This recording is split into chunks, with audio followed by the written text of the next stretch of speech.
This episode of the Sports Box is sponsored by DJ Cruz, aka Anthony Cruz.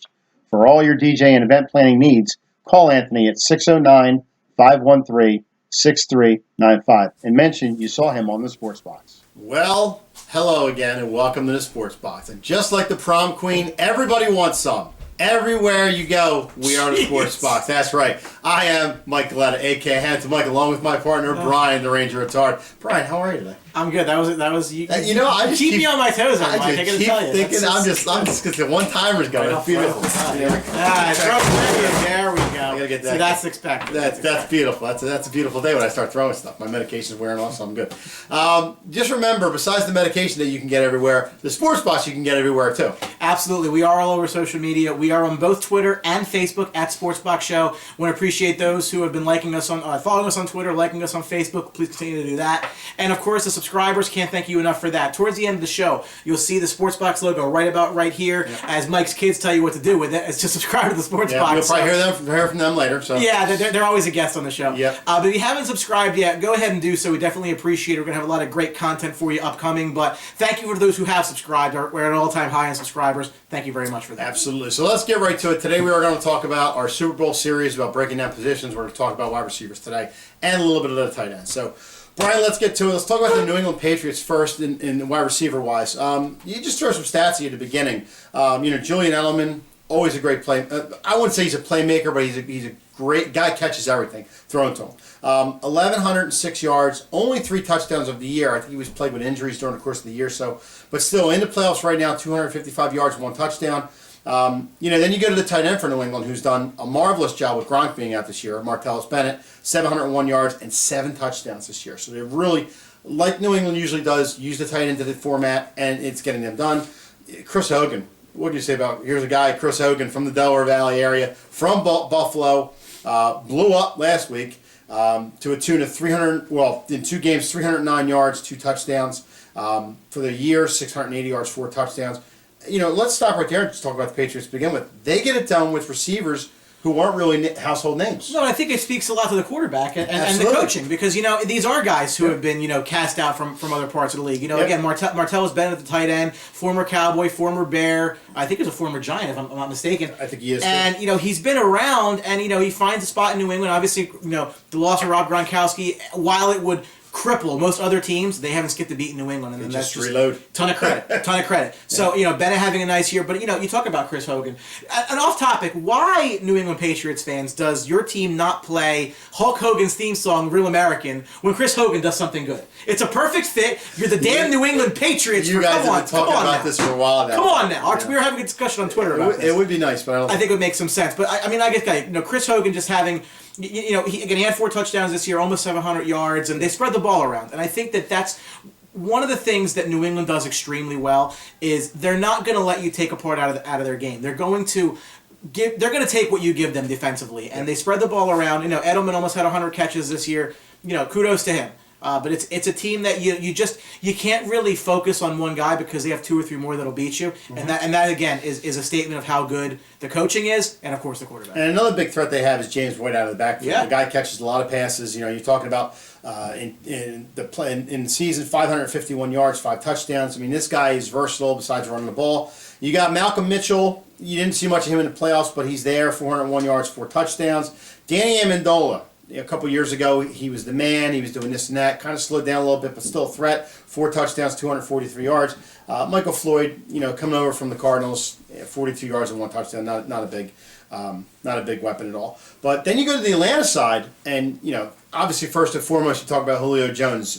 Pick out of Alabama. I've heard of him a couple times. Yeah, he's come in and been flat out a stud. I mean, here's a guy 1,400 yards during the season, 6 touchdowns. Doesn't seem like that much, but he's really turned up in the playoffs like we thought he would. 247 yards and 3 touchdowns. The problem with Julio Jones now is hopefully he'll be at 100% with the re-aggravation of that toe. Then you have Mohammad Sanu. Great signing in the offseason from Cincinnati. 643 yards, 4 touchdowns. In the playoffs, 96 yards, 2 touchdowns. And then Taylor Gabriel really has been coming on in the last 6 games for Atlanta. 579 yards for the year, 6 touchdowns, 95 yards in the playoffs. And then Aldrick Robinson, 323 and 2 touchdowns. I don't think you can compare really the Atlanta wide receivers to New England because these guys for Atlanta have been getting it done for a little bit now. They're names. although Taylor Gabriel is not a name, but Mohammad Sanu is a name. So for Atlanta, you got two guys that are flat out performers, and then on the New England side, you do have Julian Edelman, but other than that, you have guys that are just here and there. So I give the nod to Atlanta, believe it or not. Well, the part that stands out to me out of everybody that we've mentioned here is you go back to James White on New England. He's their second leading catcher in receptions. Yeah. Which is pretty impressive, all things considered. But listen, Julio Jones is a game breaker.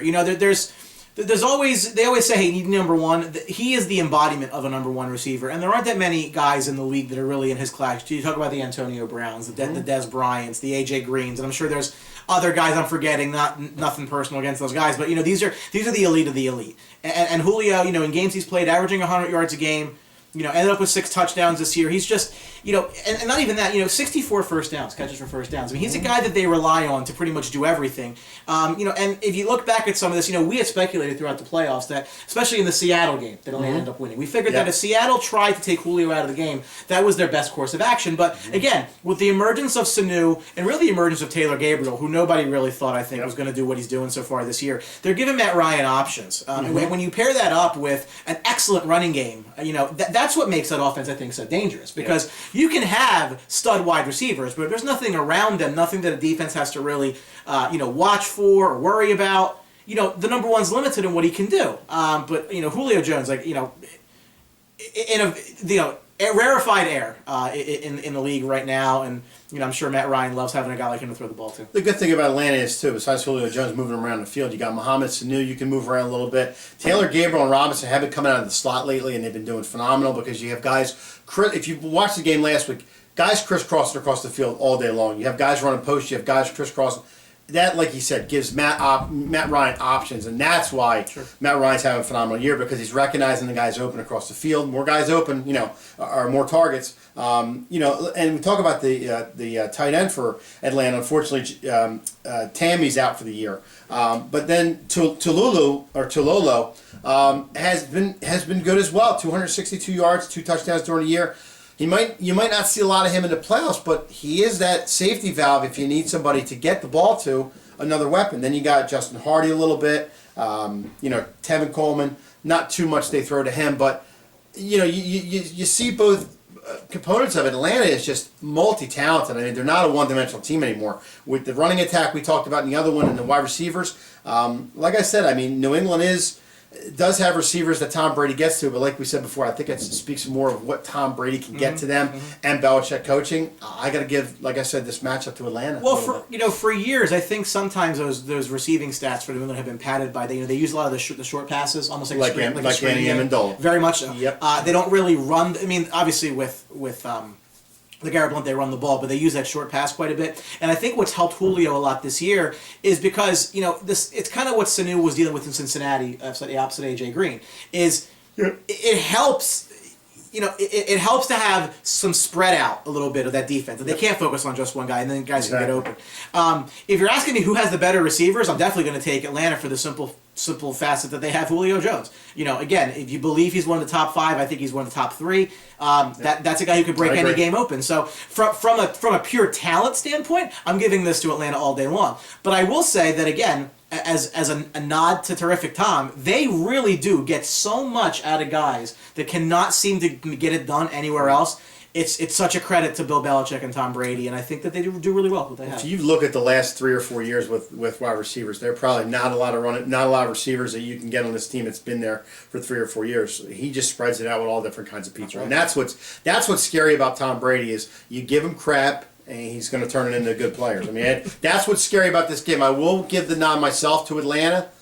I just think Tom is so great in himself. I think he's one of the best quarterback I've seen in my generation over Montana.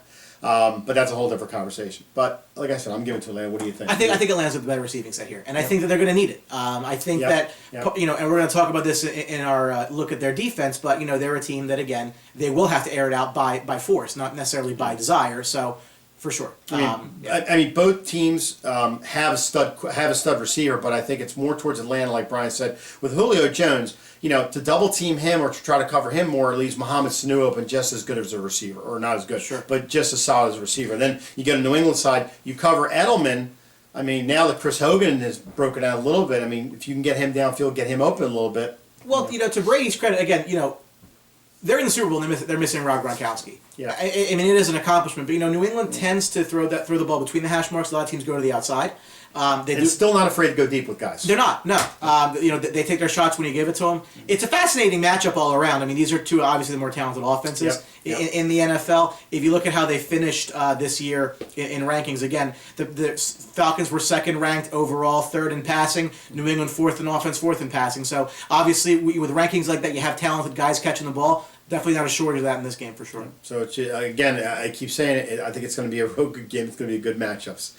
So that's all the time we have for the wide receivers. I hope you enjoyed it. Remember, keep on subscribing. Tell your friends about us. And remember, you can always get us everywhere. 100%. On Twitter, Sportsbox Show, Facebook, Sportsbox Show, and the YouTube channel. I want to thank you all for subscribing. In a couple seconds here, if you're not part of the party, check the logo right here. Click on that and subscribe and join us. We're going to have a lot of great content. It won't be as big as Brian's hat, but you'll see it. My hat's pretty big. So yeah, it is. Yeah. It might take up the whole screen. I wear an XL hat for what it's worth. Well, there you go. Nice 7 3/4 hats. But anyway, thanks for watching. We appreciate it. Remember, at the Sports Box, the only opinion that matters, Brian. It's right here. Oh, God. If I say it one more time, I'm going to get sick. Thanks very much, folks. See you. Don't forget to subscribe.